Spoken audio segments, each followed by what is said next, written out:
I'm going to share something with you today that will blow your mind. I seen this video sometime during the week of Charlie's death, but I didn't dive that deep into it. But it's reported that witches were involved in the death of Charlie Kirk. Megyn Kelly talks about the whole situation on her show and reveals that Erica Kirk was shook after hearing this news. I'm really making this video because there's still people that don't believe in stuff like this, even when it's right in your face. Let's play this clip. A sort of out of left field story to bring to you, and then I want to start with it. I've been wrestling with whether to bring you this story for a few days now. I've been wrestling because I find it so vile and off and odd. I wasn't even sure where to go with it. But I decided that I had to do it because the groups who did this deserve public censure. I learned when I was out in Arizona last week that 2 weeks before Charlie Kirk was assassinated, the far-left website Jezebel declared that it had a mission to cast bad luck or a curse on Charlie. They wanted to hurt him in some way.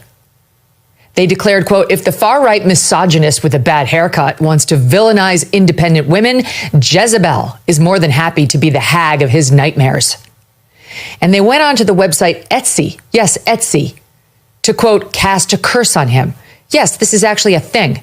Etsy, the website known for making arts and crafts on demand, will happily cast a hex through its witches, who you can hire, on someone if you ask them to.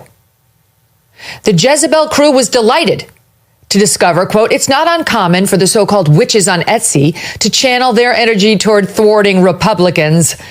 There's even a subreddit devoted to casting nightly hexes on Trump.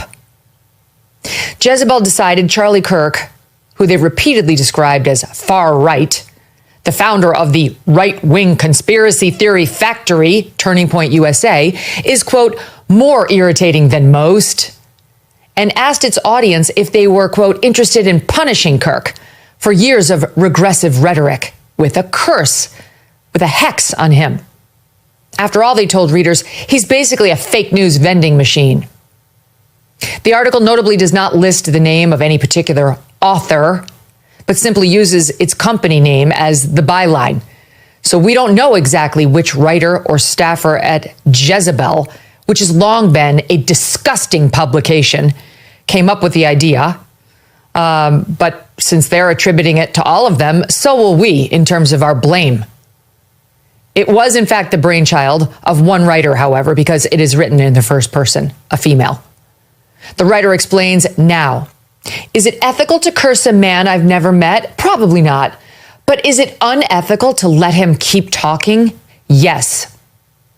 Now comes the obligatory ass-covering paragraph in the piece, just to stave off any negative publicity for Jezebel. Quote, I want to make it clear I'm not calling on dark forces to cause him harm. I just want him to wake up every morning with an inexplicable zit. I want his podcast microphone to malfunction every time he hits record. I want his blue blazers to suddenly all be one size too small. I want one of his socks to always be sliding down his foot. I want his thumb to grow too big to tweet, to ruin his day with the collective feminist power of the Etsy coven would be my life's greatest joy. So even in her ass covering, she was asking for Charlie to be rendered less attractive, to not be able to use his microphone and silence his voice, to have discomfort foisted upon him, to stop his ability to tweet or spread his message, and to, quote, ruin his day. Got it? That's the nice part of the Jezebel article. She tells the reader she placed her first spell on Etsy, and it was, quote, in all caps, make everyone hate him. And she wondered aloud, how long would it take to kick in?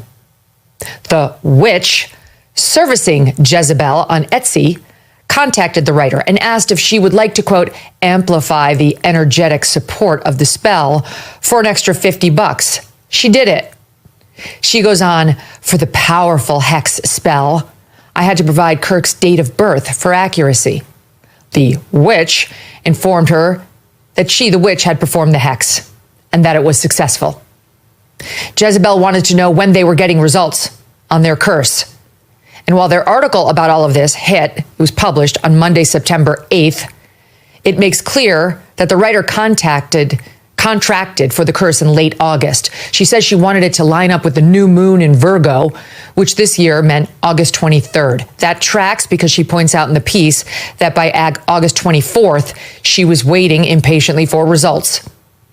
The witch, they reveal, promised on August 23rd that, quote, you will see the first results within 2 to 3 weeks. This was 18 days before Charlie was killed.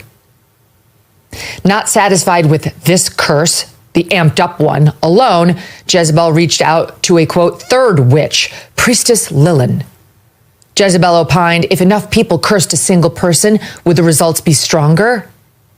Quote, when I asked her if she'd noticed more political figures being targeted these days, she said yes. The next day, Lilin sent the Jezebel writer proof of the hex she had cast, quote, a photograph in flames, the edges slowly curling inward, engulfing Charlie's ridiculous, scrunched up little face. She whispered, I imagine, writes to the Jezebel reporter, trust the unseen. Chills, writes Jezebel. Sunday, August 24th passed, writes the author, and nothing.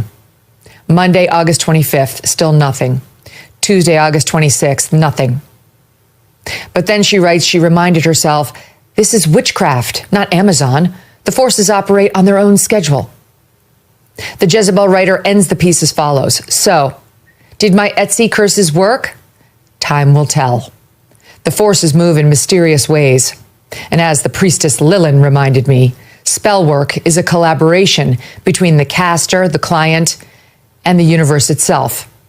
For now, we can only trust in the timing of the great unknown. To you, Mr. Kirk, may the rash come swiftly. 2.5 weeks after those curses were requested and cast, 2 days after Jezebel published that article, Charlie was killed by an assassin's bullet. I know what you're thinking. This is a bullshit Etsy curse. Why are we spending time on this? I'm going to get to that in a minute. Stay with me for now. After the shooting, Jezebel took down the article, quote, on the recommendation of our lawyers. They underscored that the piece was meant to be humorous, intended as satire, and that they made clear they wished Charlie, quote, no physical harm, which is not the full story now, is it? At the same time, they said of the article, quote, we stand by every word, which means they did want him cursed. They wanted everyone to hate him. They wanted it to be powerful, and they wanted Charlie, quote, punished for years of regressive rhetoric. They also made clear that taking down the article was, quote, driven by an abundance of caution for our staff. In other words, they were worried about violence against them by Charlie Kirk supporters. They also, they wrote, wished, quote, to avoid the piece being misused in a tense and volatile environment. There was not, they made clear, any change in their editorial and judgment. In fact, they emphasized, quote, we may republish at a later date.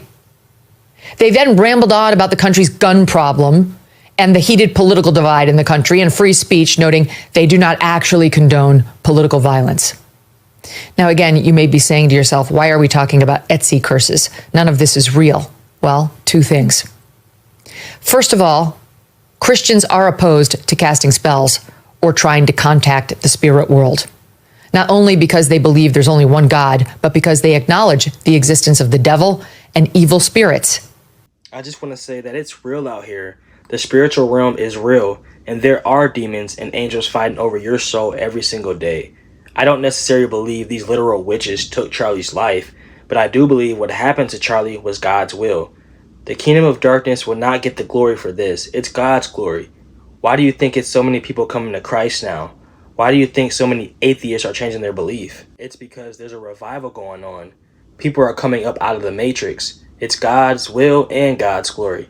Even though Charlie's death was so hard to watch, it still had to happen because it was God's will. Now we have a revival happening. God bless.